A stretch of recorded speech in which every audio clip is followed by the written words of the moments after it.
just after he died, because he was a member of the Normandy Veterans Association,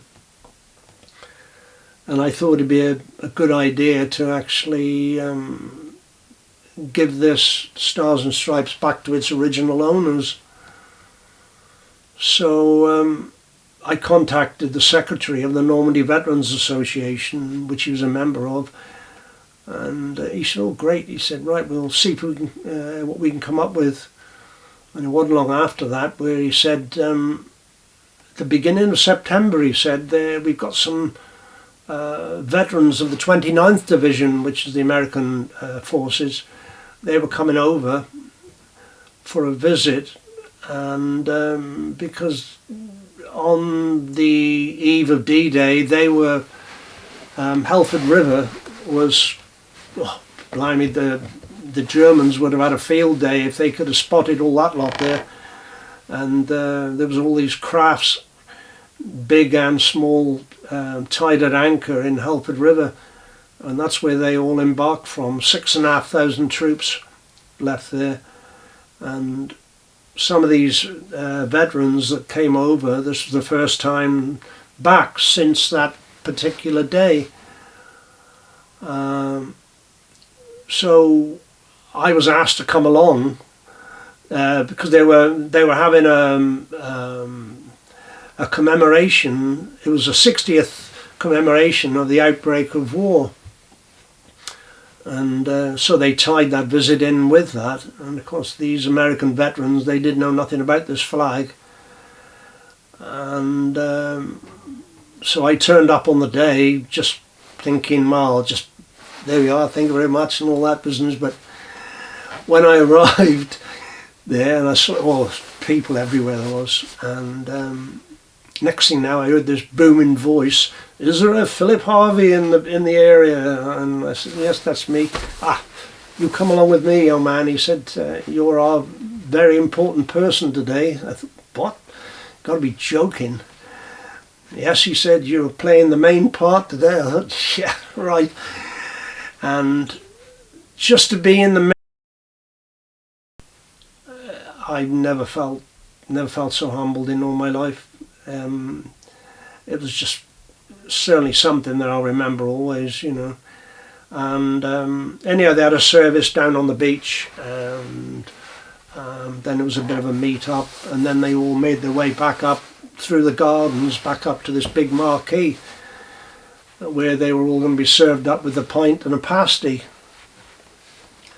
And I was one of the last ones again to get to walk back up, and well, you'll see it on the DVD there. I was one of the last ones, and I just caught the start of the chairman of the Normandy Veterans said, "We're not only here to commemorate the outbreak of war, but we're also here to pay homage to a former member of ours who sadly passed away a couple of months ago." I thought, God, here we go. They said, Lieutenant Harvey, they said he, during the war, he was assigned to the American forces at Omaha, and after the breakthrough, he managed to find a Stars and Stripes flag, and of course, as soon as that was mentioned, all these American veterans, they all looked across thinking, hello, what's this?